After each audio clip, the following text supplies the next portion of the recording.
जय हिंद। स्वागत है टारगेट विद वारिस में। आज की क्लास में पढ़ेंगे उपसर्ग और प्रत्यय क्या होते हैं, उपसर्ग और प्रत्यय की परिभाषा और इसके उदाहरण को समझेंगे। इससे पहले आपसे एक रिक्वेस्ट है, यदि आप चैनल पे पहली बार हैं चैनल को सब्सक्राइब जरूर कीजिए। आइए पढ़ते हैं उपसर्ग और प्रत्यय की परिभाषा क्या होती है और इसके उदाहरण को समझते हैं। सबसे पहले उपसर्ग को देखेंगे। उपसर्ग की परिभाषा क्या होती है और इसका अर्थ क्या होता है। उपसर्ग शब्द का निर्माण दो शब्दों के योग से हुआ है, उप और सर्ग। इसमें उप का अर्थ होता है आगे और सर्ग का अर्थ होता है जोड़ना। अर्थात उपसर्ग का अर्थ होता है किसी भी शब्द के आगे किसी शब्दांश को जोड़ना उपसर्ग कहलाता है। इस प्रकार उपसर्ग की परिभाषा हुई वह शब्द जो किसी शब्द के आगे जुड़कर एक नए शब्द का निर्माण करता है, उसे उपसर्ग कहते हैं। उपसर्ग की परिभाषा होती है कि वह शब्दांश जो किसी शब्द के आगे जुड़ करके और एक नए शब्द का निर्माण करते हैं, उन्हें उपसर्ग कहते हैं। जैसे यहाँ पे देखते हैं, नी प्लस रस जब मिला है तो बन गया है नीरस। अब नीरस में जो आगे नी शब्द जुड़ा हुआ है यह उपसर्ग है, इसे शब्दांश कहेंगे। और किस में जुड़ा है? रस में जुड़ा हुआ है। तो रस शब्द में नी शब्दांश जुड़ करके नीरस बना हुआ है। तो वह शब्दांश जो किसी शब्द के आगे जुड़ता है उसे उपसर्ग कहते हैं और एक नए अर्थ का और एक नया शब्द का निर्माण करते हैं और जुड़ करके एक नया शब्द का निर्माण करते हैं। जैसे सु प्लस फल, फल में सु उपसर्ग जुड़ा हुआ है तो बन गया है सुफल। अब ये जो सुफल है ये एक नया शब्द का निर्माण हुआ है। कब? जब फल के आगे सु शब्दांश जुड़ा है तो सुफल का निर्माण हुआ है। यहाँ पे सु उपसर्ग होगा जो कि फल शब्द के आगे जुड़ करके एक नए शब्द का निर्माण कर रहा है। भारत में बोली जाने वाली प्रत्येक भाषाओं के आधार पर उपसर्ग का वर्गीकरण किया गया है। इस प्रकार प्रमुख उपसर्गों की संख्या कुछ इस प्रकार है। जैसे हिंदी के जो उपसर्ग हैं इनकी संख्या 13 होती है, वहीं पे संस्कृत के जो उपसर्ग हैं इनकी संख्या 22 होती है। अरबी और फारसी के जो उपसर्ग हैं इनकी संख्या 19 होती है।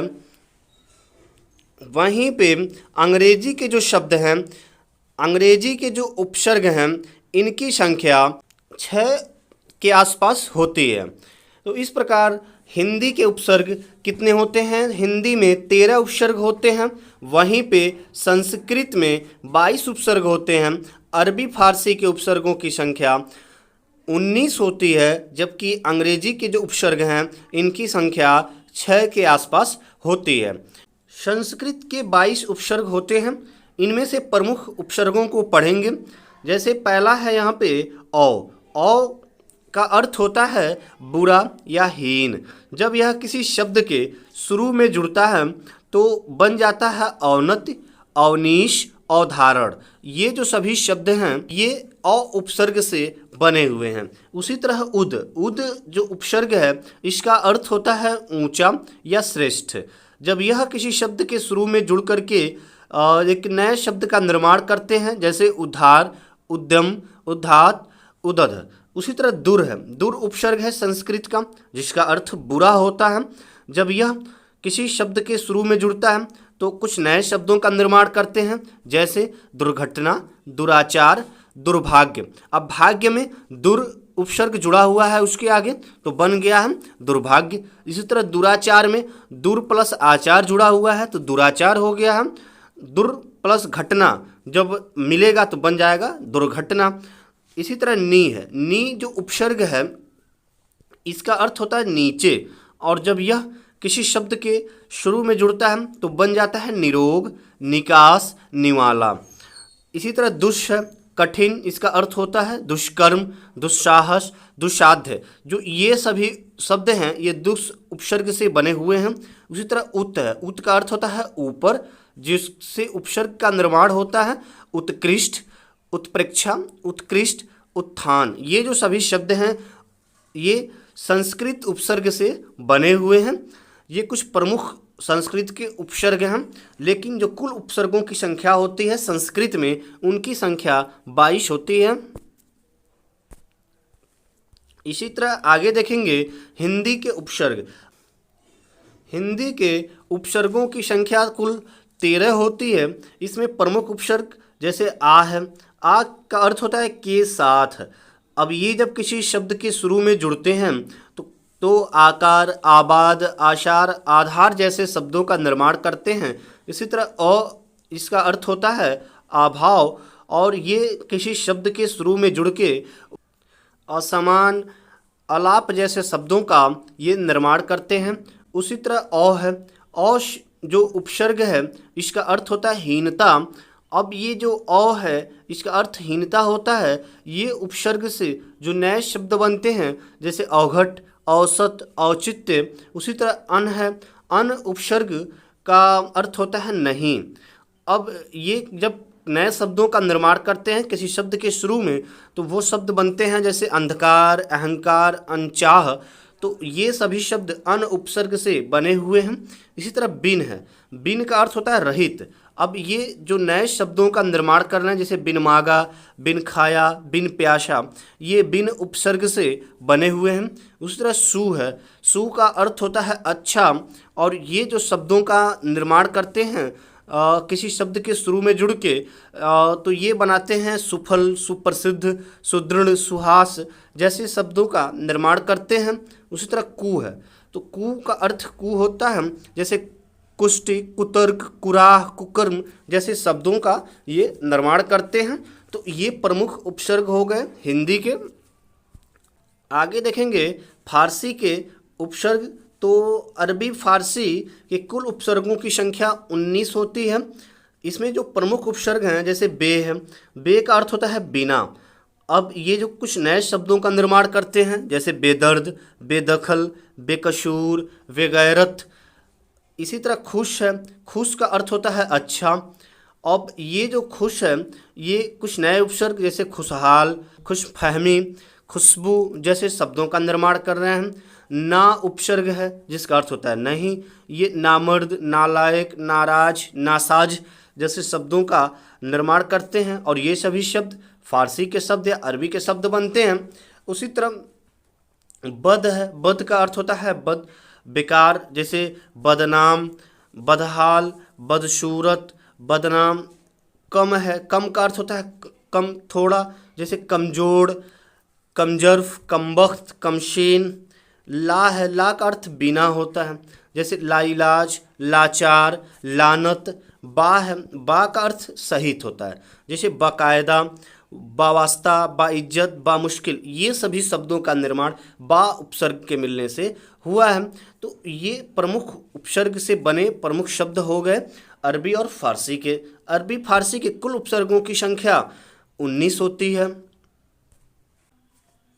अब यहाँ पर हम देखेंगे अंग्रेजी के उपसर्ग। जो अंग्रेजी के उपसर्ग होते हैं वो 6 के आसपास इनकी संख्या होती है। जैसे इसमें पहला है चीफ। चीफ का अर्थ होता है प्रमुख। अब चीफ जब किसी शब्द के शुरू में जुड़ता है तो एक नया शब्द का निर्माण करता है, जैसे chief justice, chief engineer, chief guest. उस तरह हेड है, हेड का अर्थ होता है प्रमुख। Head master, head constable, head clerk. Vice, vice का अर्थ होता है सहायक। Vice chancellor, vice chairman, vice president. Deputy है, डिप्टी शब्द का अर्थ क्या होता है उप होता है। Deputy mayor, deputy commissioner, deputy collector. उसी तरह सब है, सब शब्द का अर्थ होता है अधीन, जैसे सब ऑर्डिनेट, सब इंस्पेक्टर, सब कांस्टेबल। तो ये जो प्रमुख शब्द हैं ये अंग्रेजी की उपसर्गों से मिलने से बनते हैं। अब देखेंगे प्रत्यय। प्रत्यय क्या होता है समझते हैं। प्रत्यय शब्द का निर्माण प्रति और अवयव के मिलने से बना है।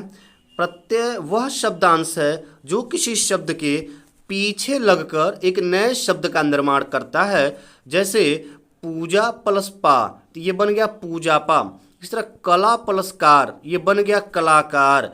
तो वह शब्दांश जो किसी शब्द के पीछे जुड़ करके एक नए शब्द का निर्माण करते हैं उन्हें हम प्रत्यय कहते हैं।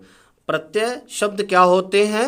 वे शब्द या वे शब्दांश जो किसी शब्द के अंत में, किसी शब्द के पीछे जुड़ करके एक नए शब्द का निर्माण करते हैं, वह प्रत्यय कहलाते हैं। प्रत्यय दो प्रकार के होते हैं।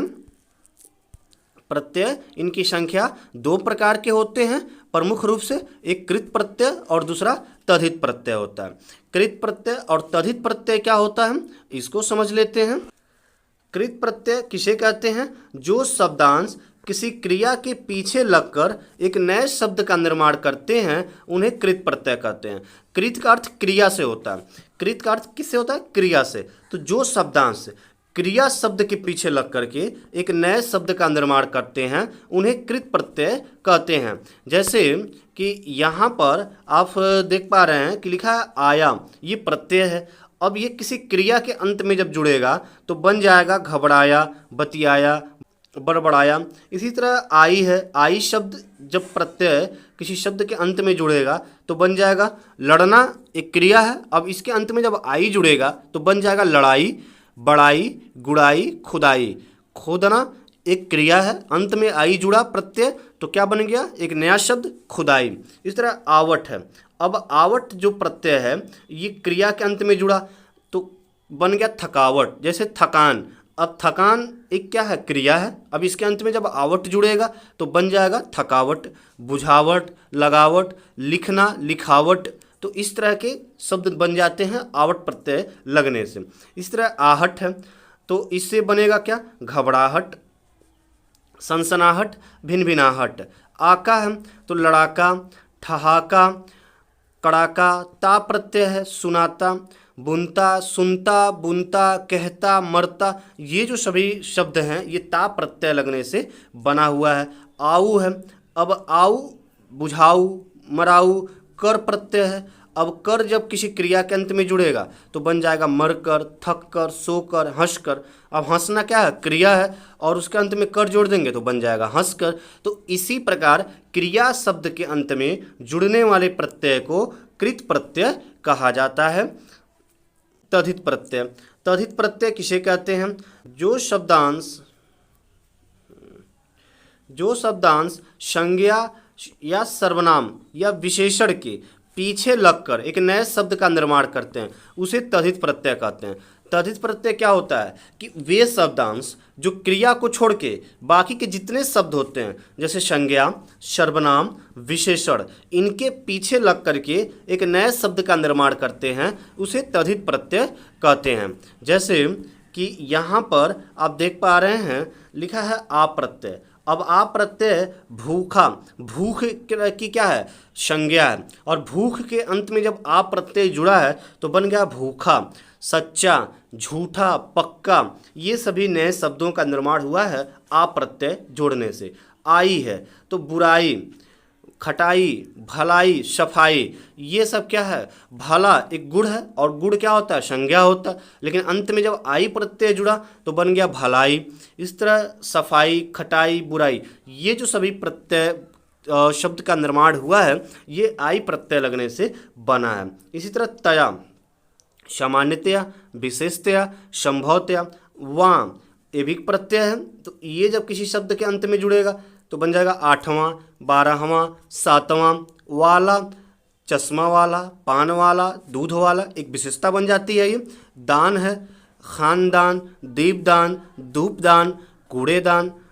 गुना प्रत्यय जब जुड़ेगा तो चौगुना, दो गुना, तिगुना। तो ऐसे शब्दों का निर्माण होता है ये तद्धित प्रत्यय जुड़ने से।